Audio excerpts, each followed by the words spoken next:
I'm just saying, I would never say it's a Trump supporter. No, it could be. You never know. No, it's You never. don't think it could? No, never. Okay.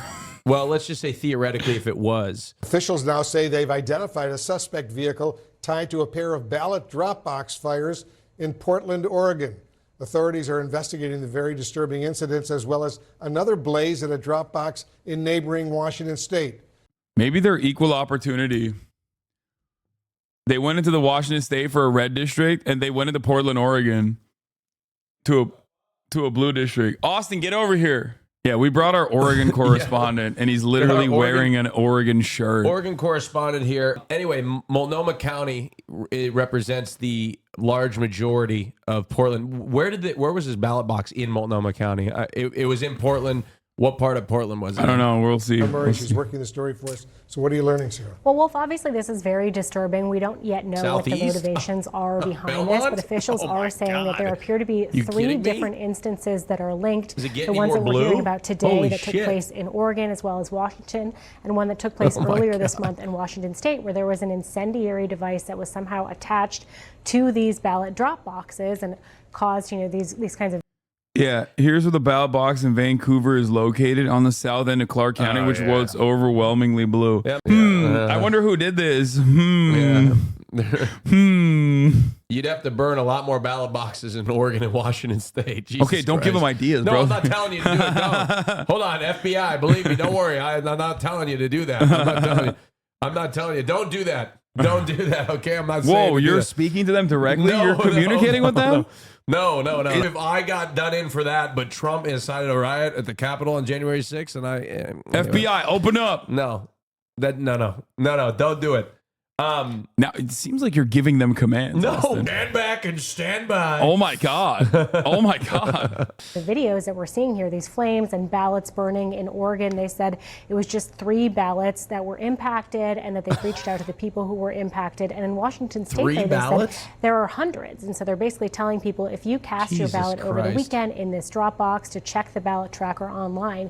These are both states that conduct their elections predominantly by mail. And of course, in Washington, we have seen this very hotly contested congressional race. What part of Washington state was this? Is it Clark County? I guess like Vancouver area? Yeah. Vancouver, Washington is considered the Portland metropolitan area. It's just Portland. It's Portland without state income tax, which is why anybody lives there. Like, to be honest, I think that's why people live in Vancouver, Washington, is because there's no state income tax.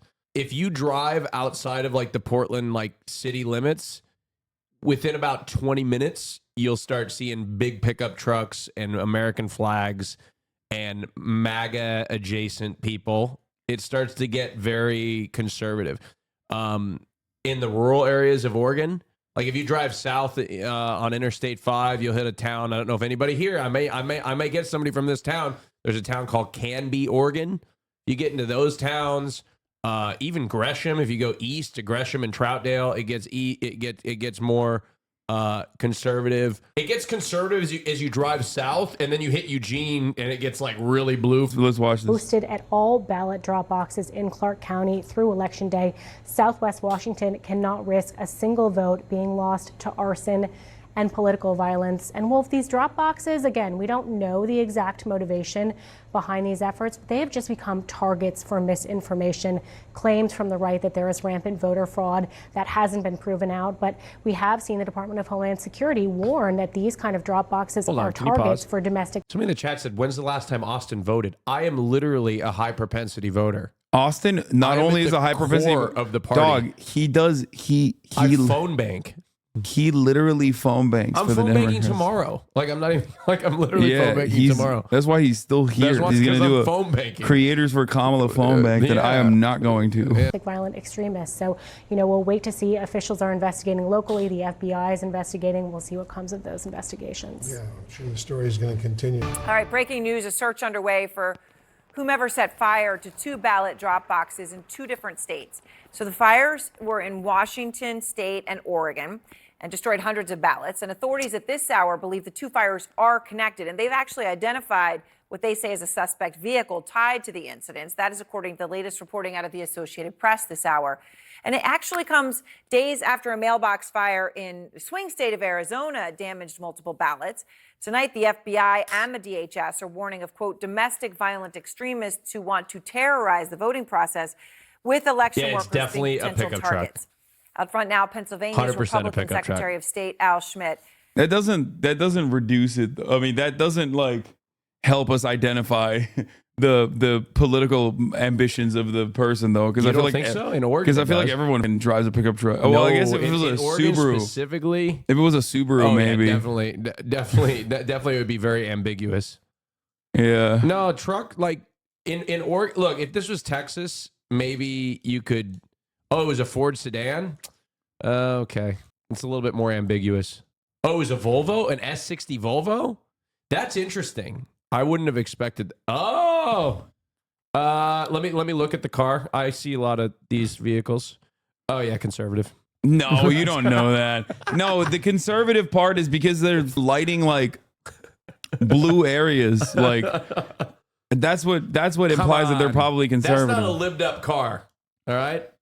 Now, if we saw that drive away and it was like a 1999 Camry with a bunch of bumper stickers on it, then I'd say, okay, maybe this is maybe the call is coming from inside the house. Someone's at Antifa. Yeah, okay, dude. And Secretary Schmidt, I'm sorry to be talking to you under these circumstances, and I know we're going to be talking a lot over these next weeks as this all plays out.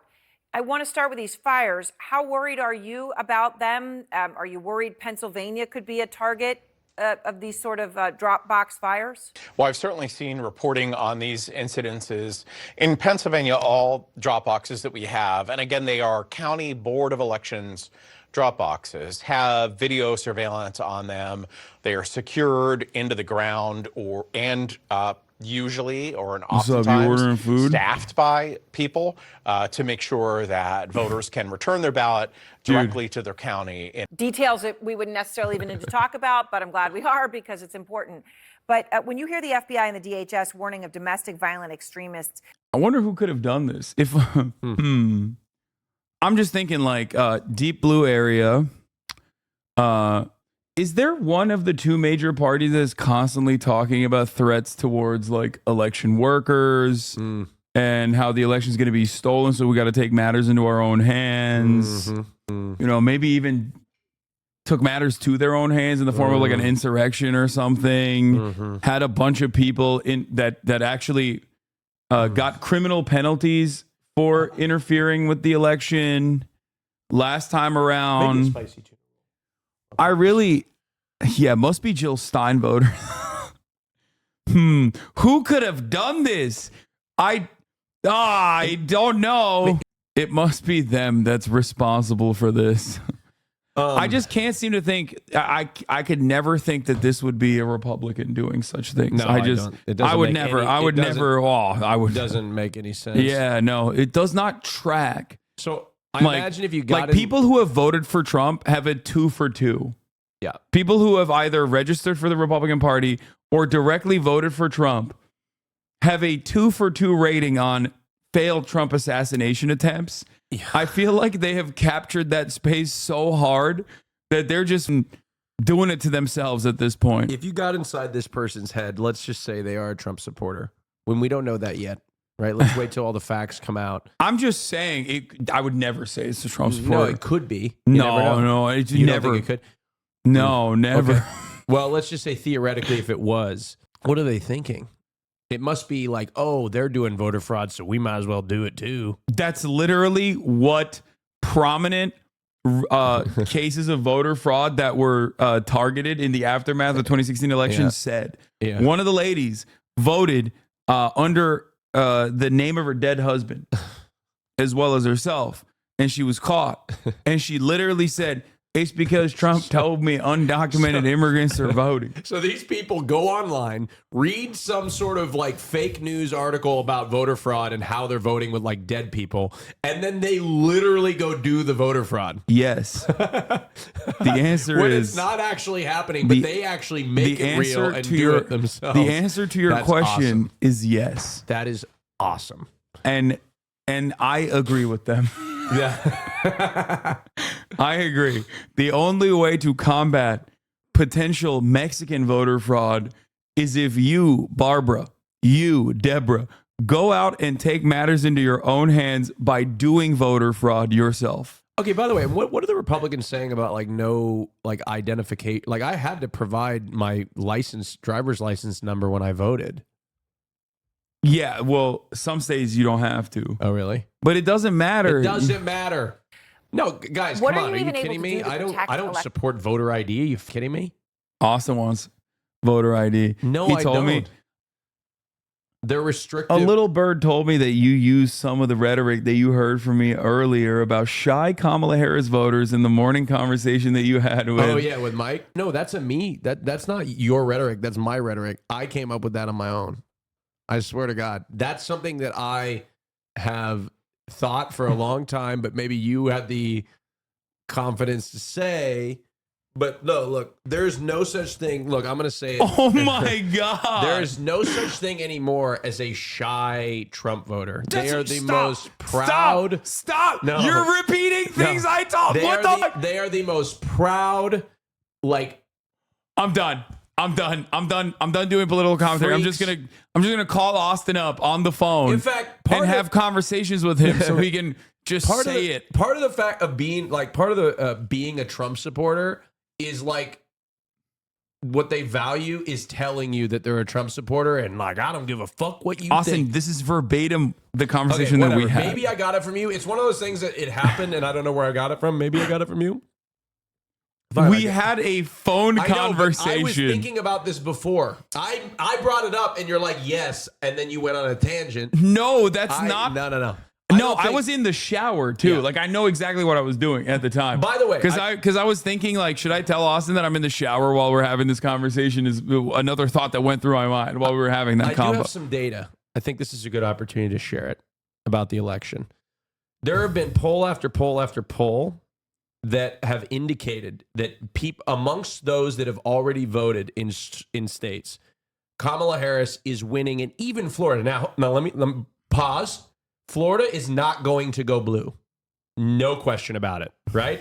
But what it does tell you is that it's an early indicator that she's winning independents by a large margin, specifically in the early vote. Now, we'll have to see what happens on election day, but if you look at a state like North Carolina, it's pretty much split.